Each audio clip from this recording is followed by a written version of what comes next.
Round 2. What do you think is in the cup today? Some people guessed last time. Really? Yep. Only one got it correct. Really? Yeah. And they didn't guess. The correct person verbally told me what they thought it was. Oh, gotcha.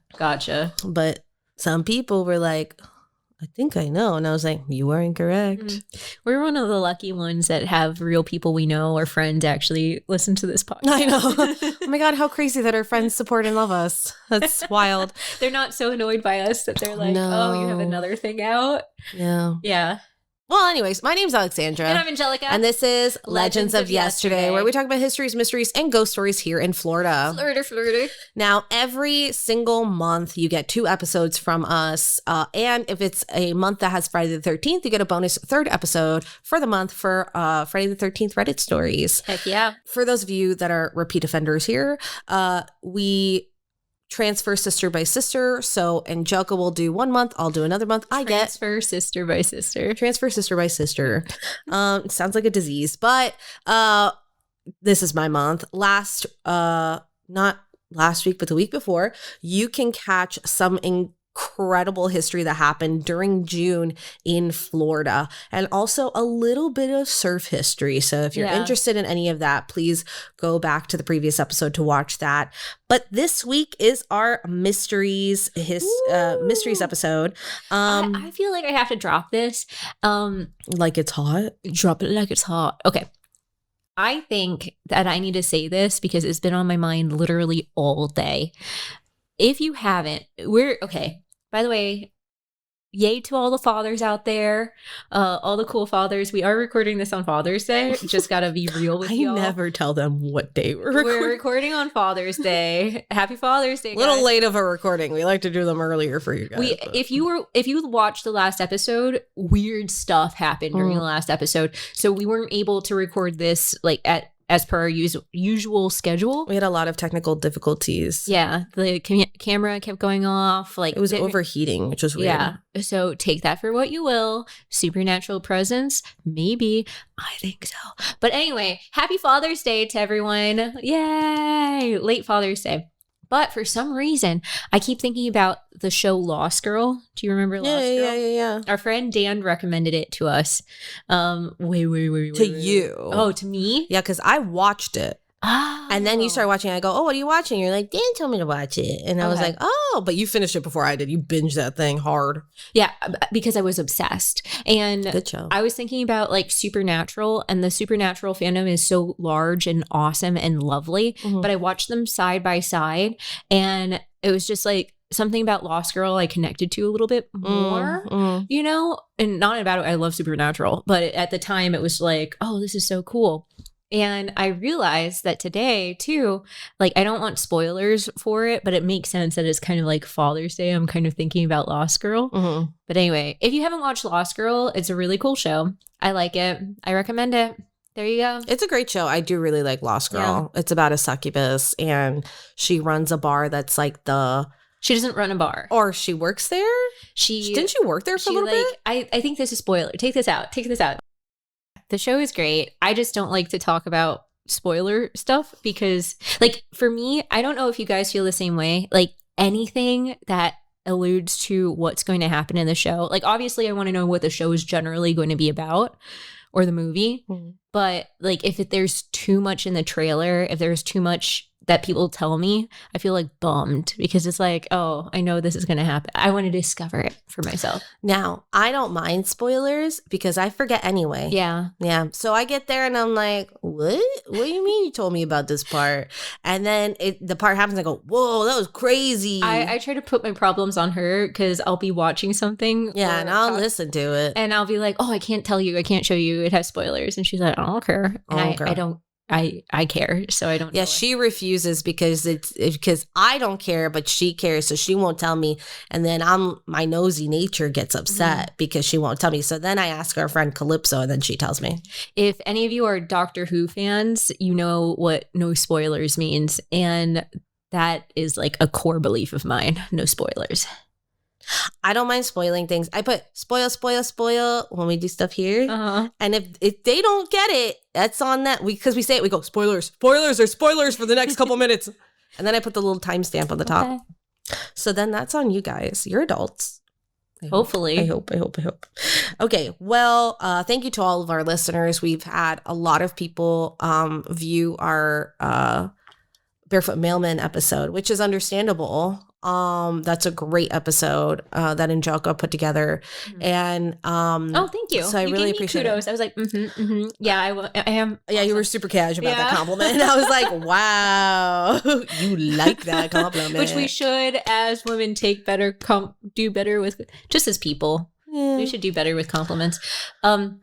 I also want to say that it's kind of cool timing because I did see some new film people in South Florida like do Barefoot Mailman as like yeah, we talk about it in the Barefoot Mailman episode, and I'm almost positive I linked her Instagram in our description or something, or her trailer, but because it's super cool what it is. So oh no, you know what it was? During the video I put their Instagram tags for their production company and the actual film. Yeah. So if you're interested, go back to that video to check it out. Yeah, the high tides.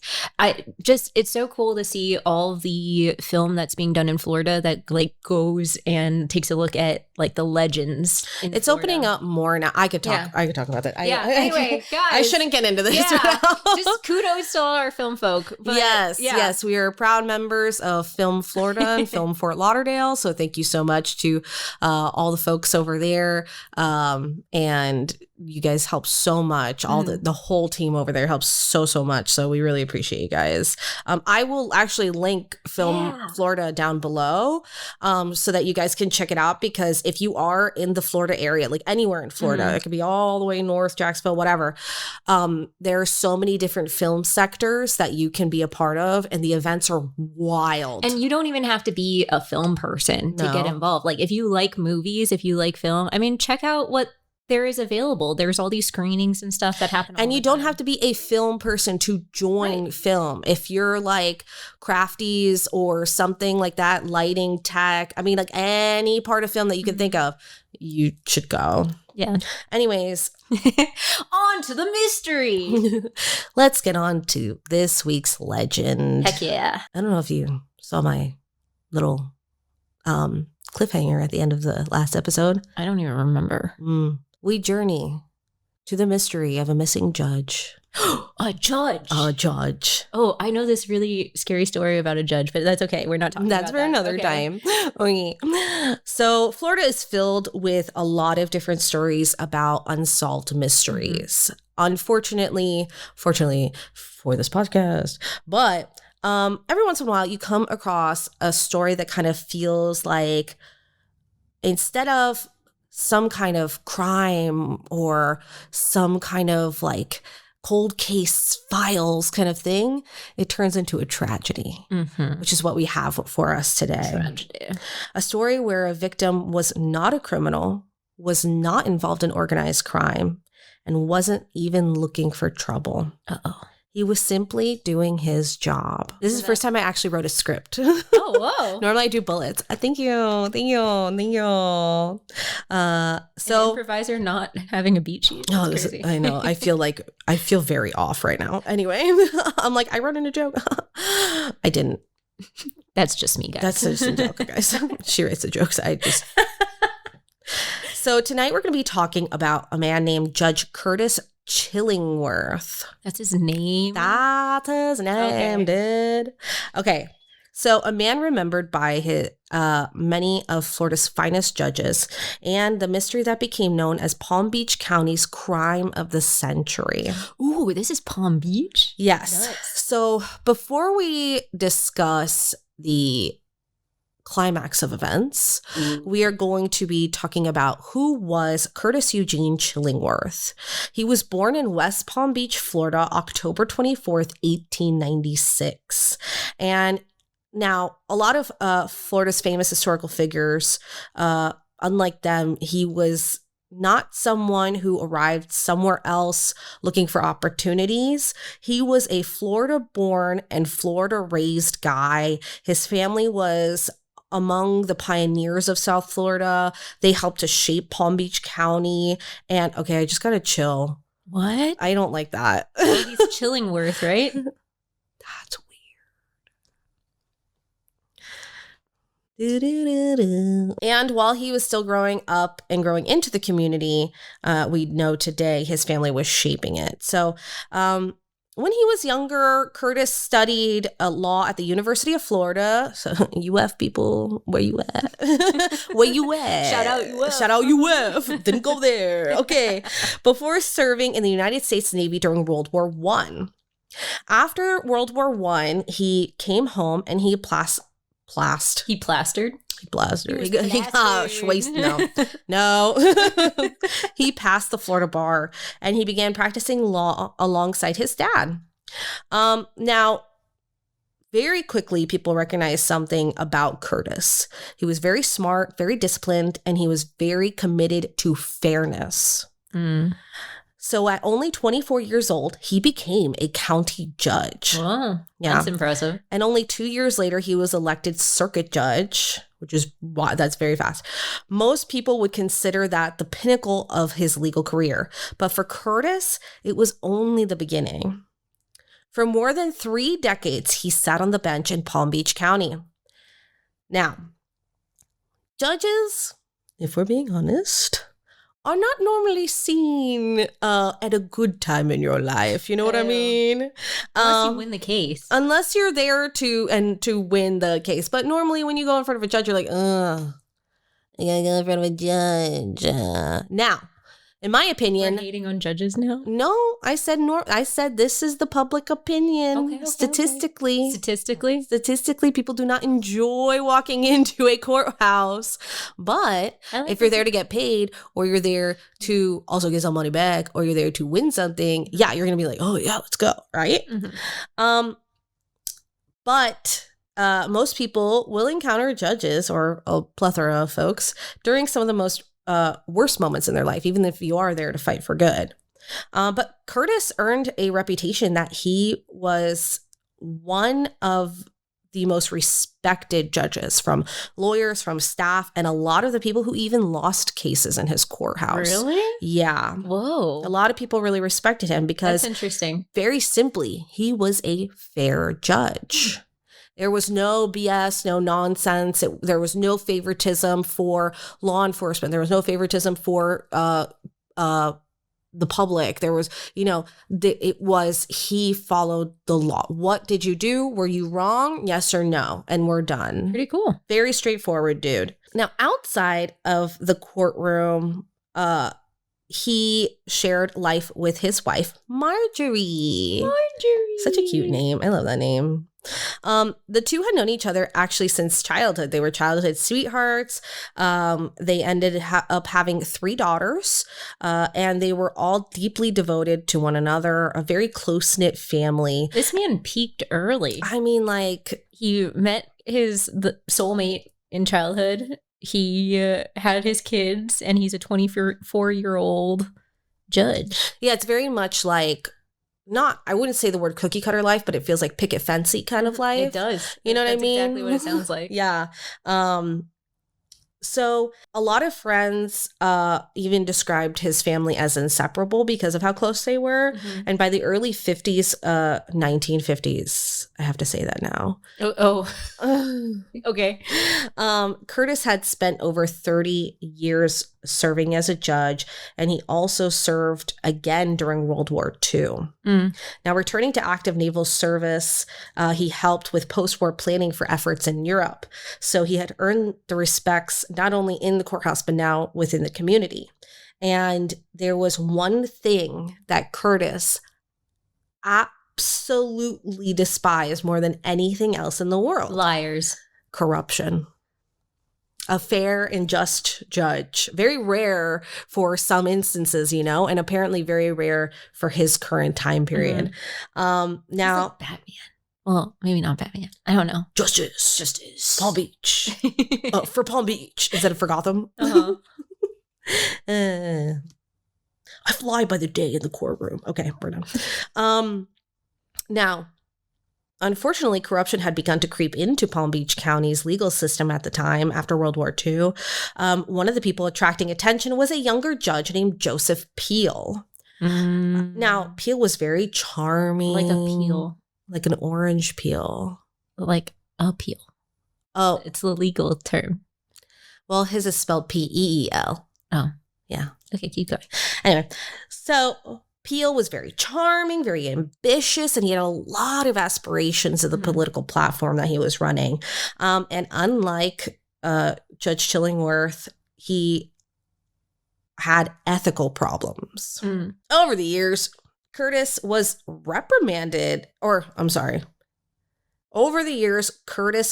reprimand Peel constantly because of questionable legal conduct in his courtroom. According to later testimonies, Peel's behavior had become serious enough that he faced the possibility of disciplinary action that could end his career altogether. So the thing that Curtis didn't know was that the situation was even worse than he first thought. That's usually how it goes. Yeah. Now, Just like mold. Yeah. Do you think? Just like mold. Yeah, you never know until it gets like worse. Like once you open up the wall, you see how bad it is. There you go. Really good analogy. I know. Good job, Jocko. We should film during the day more. After 4 espressos. She did have 4 espressos.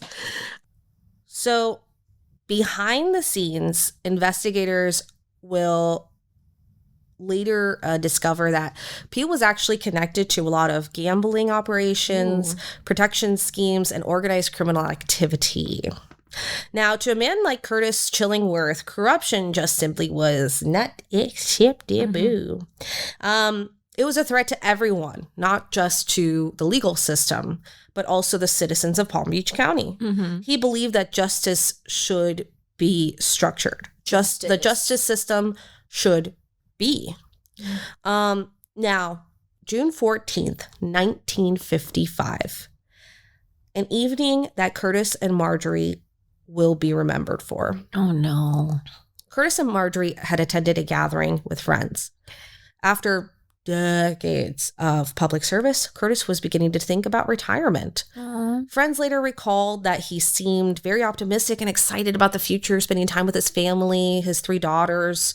Now, after the celebration, the couple drove to their beach home in Manalapan, and it should have been a very calm, ordinary night, just like any other night you would come home from a party with your friends, but it would unfortunately be the last night.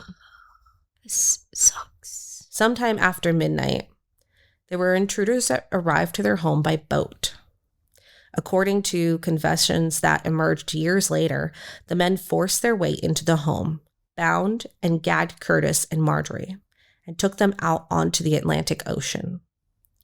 There, under the cover of darkness, both were murdered and thrown into the sea. Their bodies would never be recovered. The next morning, people felt off. Where were they? Now, Judge Chillingworth was known for his punctuality. His secretary had worked with him for years and never had known him to miss any days of court. He never arrived late. Again, a man of structure. When he failed to appear, alarms went off almost instantly for all of the staff in the courthouse. Investigators discovered signs of a struggle, blood on the property, footprints in the sand, and evidence that a boat had landed near the beach house. But Curtis and Marjorie, as we know, but unknown to them, were known where to be found. For 5 years, this was investigated. So they didn't know what happened to them for 5 years? For 5 years. Whoa. This mystery consumed Palm Beach County. That's terrible. The FBI would investigate, Coast Guards would be searching, newspapers would print endless conspiracy theories, and still they had no answers. So imagine what it must have been like for their 3 daughters. So they survived. The 3 daughters survived. They weren't at the party. Good. Well, yeah. Good. Not good, but... No bodies for a funeral. No closure. Just silence and wondering. Then, 5 years after, they started to discover a lot of different things because a criminal named Floyd Hozapfel,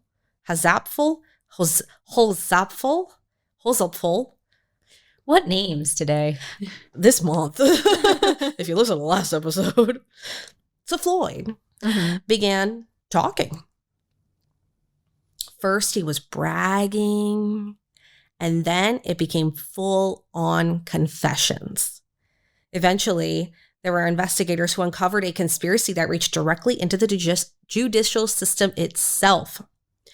Now, the shocking truth was that the murder of Curtis and Marjorie Chillingworth had not been a random break-in, as they originally thought. They thought it was random? You assume. Huh. Yeah. It had been very planned, very coordinated, and carried out to protect corruption. The very thing that Curtis has spent his life fighting. Joseph Peel was convicted for his roles in the murders and sentenced to life in prison. There were other conspirators arrested as well who were involved with Judge Peel. Justice, at least in this part, had finally caught up with those responsible. But there was one thing the courts could never restore, and that was Curtis and Marjorie themselves. Today, more than 70 years later, the Chillingworth murders remain one of Florida's most infamous true crime stories. But personally, I think the story isn't just about how Curtis and Marjorie died, but it's also about how he lived. Wait, so did they see why, like, what was the motive specifically for Peel? Is it just to get back at them for, calling out his... He was about to, if we recall from earlier in the episode. Oh, he was about to be disbarred or whatever? He was getting reprimanded left and right. He was being accused of corruption, which we know he was actually involved in. So that's stupid, because he was about to retire. So right before, it's like, oh, I'm not going to let you have your happy moment. Mm-hmm. Because I'm upset. Yeah. And this happened closer to 1960. Mm-hmm. So 1960 was the arrest of Floyd, because he started going off. And he was about to be convicted to sentence to death, but they had switched his sentencing to life in prison because he confessed, talked about Peel. Now he peeled about Peel. Okay. Now, later on, while Joseph Peel was on his deathbed, in 1982, while terminally ill, he admitted that greed and political ambition drove him to many of his decisions. No kidding. According to Peel, Judge Chillingworth had become a roadblock in his dreams of rising through South Florida politics, which is why he decided to have him killed. Wow. It's crazy, too, because it's like, who else did he have killed? You know what I mean? Because there's no way that this is the only time, If he's a roadblock, that terminology, it's like there are other roadblocks. What else did you do? What else were you going to do? Yeah. Just crazy. No, it's wild. I mean, like, this is wild because it's so simple. It's crazy because it's such a simple story in terms of, like, details. And it's very straightforward, like Judge Chillingworth. But the motive is so, like, he was in my way. And it's like, if you look at the big picture, Judge Chillingworth was about to be like, deuces, I'm going to go relax with my wife. She's so pretty, all that. And it just took one guy being such a poopy butthole to be like, no, it's I have to do this. I have to. Also, highly in corruption. I mean, the guy was all over Palm Beach County and known as someone who everyone's like, that guy's sketchy. Yeah. It's just like what they say about cheaters, right? Like, cheaters, they say that they're more suspicious of their partners because, like, they see their actions and they're like, oh, are you doing the same thing? And it's just like that with this. It's like Chillingworth probably was not going to do anything. Like, he's just, going about his life. Like, he's probably not even thinking about this, probably frustrated, but he's about to retire. And this guy, like, he's making this his whole life mission. Like, this is all he thinks It's his whole personality. Yeah. His whole personality is hating Chillingworth. It's so crazy. So terrible. Dude. Yeah. It's crazy because we talk about, like, mysteries and legends about people who do, like, extreme, like the people who had died. Mhm. It's like, oh, these are like extreme people. The barefoot mailman. We have Skunk Ape. We have pirates. We have this. We have that. And here it's just a guy who was trying to do the right thing, and that's why someone didn't like him. A real hero and villain story. Oh yeah, for sure, 110%. For Gotham, for Palm Beach County. That's what it feels like, yeah. But his legacy still goes on. I mean, there's some memorials for them and stuff, and that's good. It's funny because it took like until 1982 when Peele was on his deathbed to be like, I did it because I hated him. He was in my way. I wanted more money because corruption. Yeah, but that's how it goes, right? Like usually on their people's deathbed, they're like, well, I'll finally confess. He probably didn't say anything. Like he was trying to, just in case there was a chance for him to get off the hook. I'll also say another sad thing. I wasn't going to say it right away. I know. Why? I was going to say it, and then I was like, I guess it's additional information. Ugh. So the night that that Chillingworth and his wife were killed, they literally had like just hired a contractor for in the backyard to build a playground for their grandchildren. No. Oh. Yeah. Yep. Anyways, guys, don't let your ego get in the way of just like being happy and spreading love, because look at that.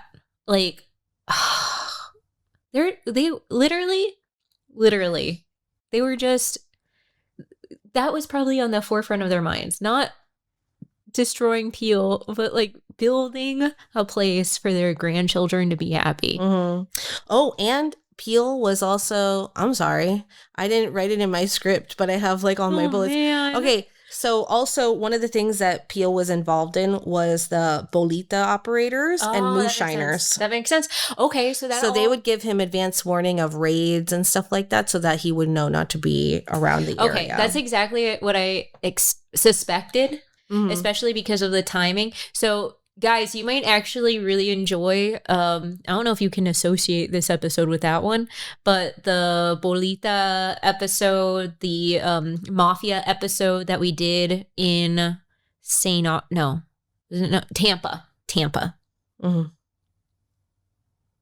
Yeah. Oh, okay. But, oh no, it took me out of it. I was trying to get, what's his name's picture?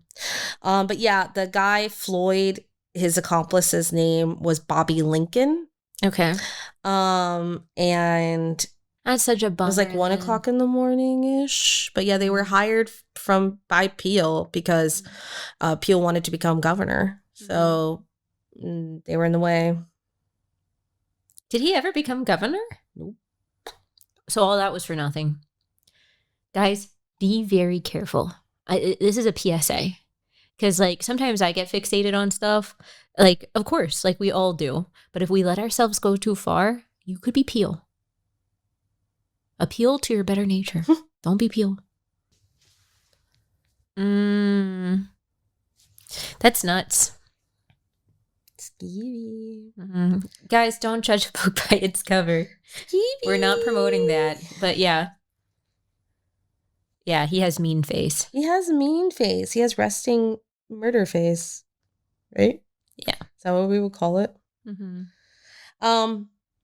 So yeah, like even Judge Peele, I put Joseph Peele and it's like peelers, like citrus peelers and something. Anyway, but I like that though. Resting murder face. Resting murder face. We should put that on our It's shirt. like you have a crime.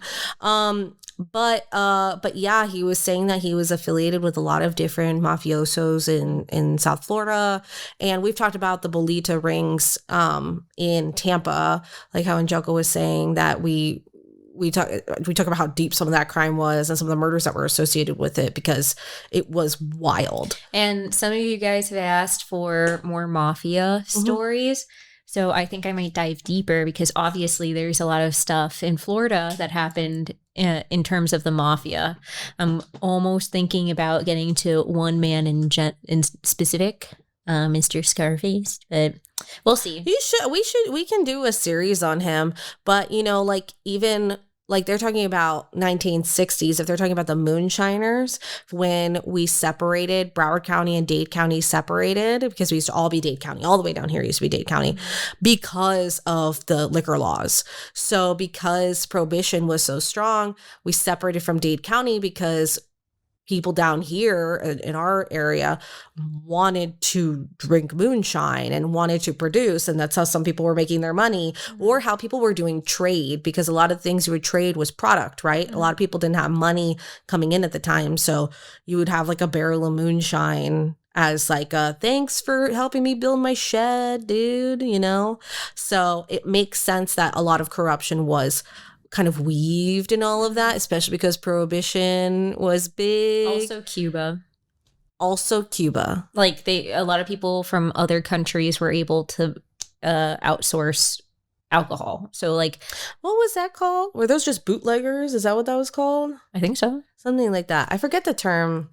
If you watch Boardwalk Empire, there's a lot of, it's kind of cool because what's that Johnny Depp movie where he was a bootlegger? I don't know. Oh, sorry.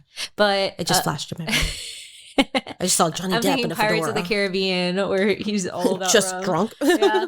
So, but yeah, if you watch Boardwalk Empire, it's kind of cool because it was the first time I was like, "Whoa, Florida!" Has, oh yeah, they showed Florida stuff in there. Yeah. I never watched it, but you and cool.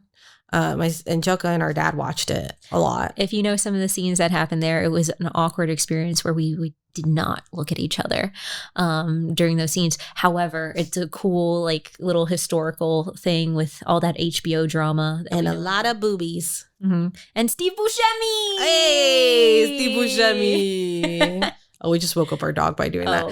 Oops. Yeah. Her face is insane. Yikers. She's like, oh, please, no, mother. Oh, she just heavy-sided us.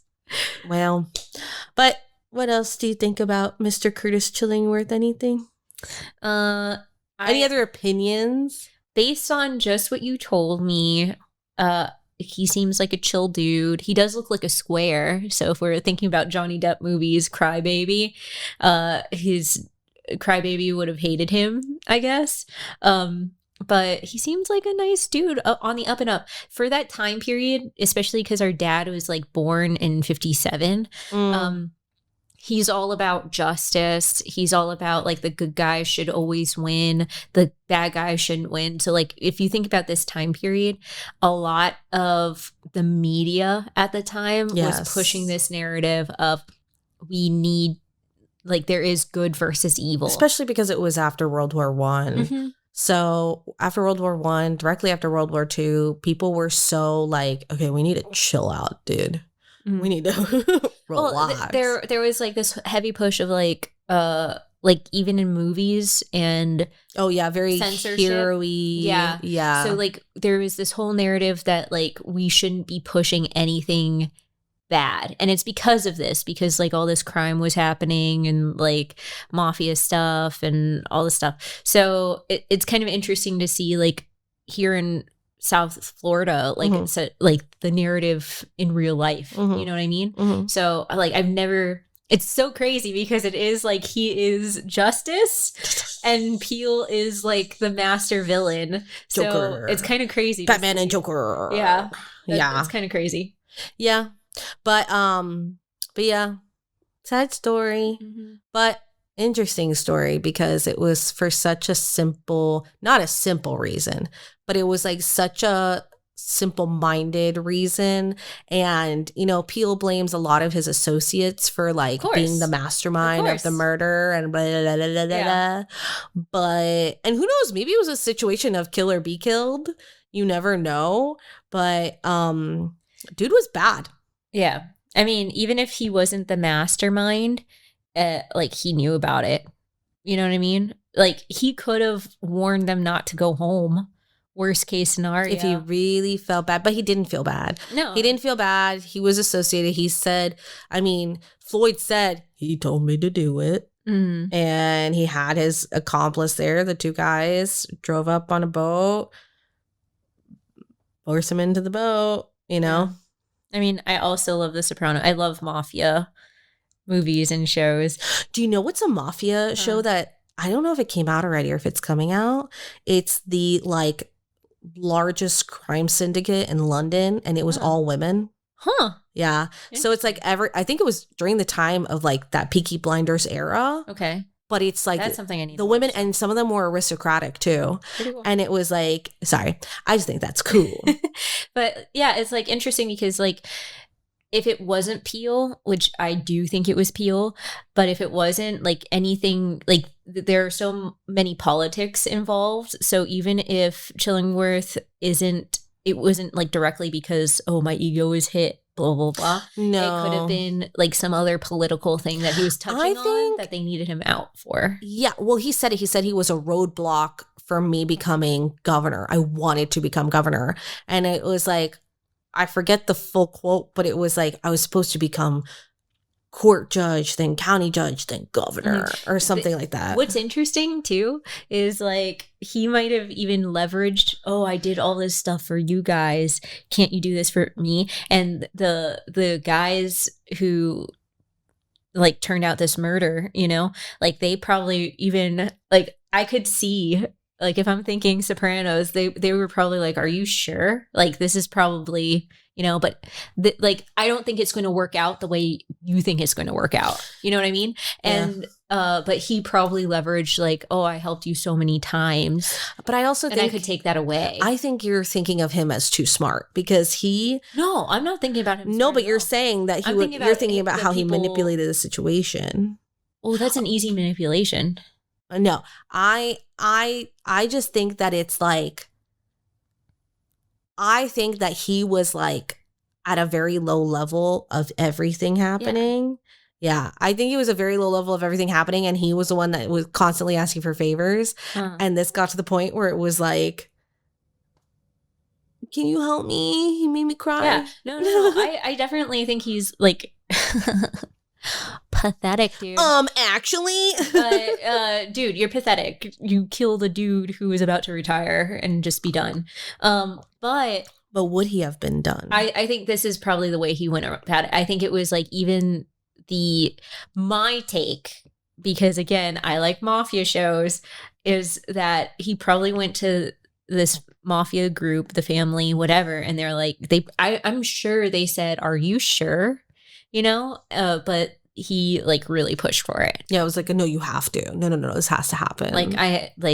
I'm sure he went to them whiny baby time for it. And again, who knows if he heard through the grapevine that Chillingworth's last hurrah would have been getting him out of politics. Yeah. I don't know. That's something too. I want to do a little more research on it. This would be cool. Like, gosh, talking film, like which specific crime syndicates was he connected to, like specifically, because there were families that we talked about in our Tampa episode. It's so crazy. We see so much in terms of, and listen, guys, I'm not pushing for mafia. I'm not pushing for anything like that. Murder is wrong. All this is wrong, but it makes great television. So I'm surprised that we see a lot of New York. We see a lot of like New Jersey, like the Northeast in terms of mafia presence and mafia movies. Why aren't we seeing that in Florida? There is so much that happened in Florida in terms of that. I think it would be so much fun to make mafia movies and mafia shows based in Florida. Because a lot of people did a lot of things in Florida. You know what I don't think? And I'm going to cut this idea out so no one steals it. Oh. Anyways, we're back. Now that we discussed something that you're not allowed to know about. If we did a good job, you'll see it 10 years from now. Yeah, watch me forget to cut it. Anyway, so, but yeah, that is Judge Curtis Chillingworth and Marjorie Chillingworth. That is a good story. Thank you. I read it and I was like, it's not that long, but it's such like a, it could go deeper. It can go deeper, like branching out, but I specifically wanted to talk about him. We try not to inundate you with too much information here, guys, because we want to save it for other episodes so you have more things to listen to. But I want to do a deep dive. This has just excited me. Good. Jelka's gonna do mafia stuff. Jessica, hey, Just call her Dame Angelica.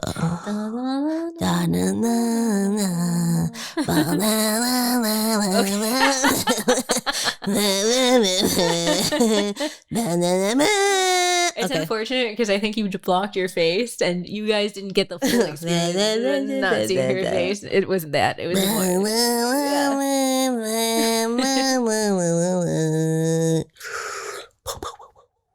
The cigar. Yeah. All right. Well, my beautiful alicorns, thank you for joining us on this very chill Sunday recording. Yeah, maybe daytime is the time after 4 espressos. Well, yeah, because at night we're chaotic gremlins. So that's crazy. I don't remember if it was 2-3 episodes ago, I had to cut out a lot of just us losing it, laughing. So I apologize for all those bleeps that you heard. But until next time, Angelica will have a story for you in July.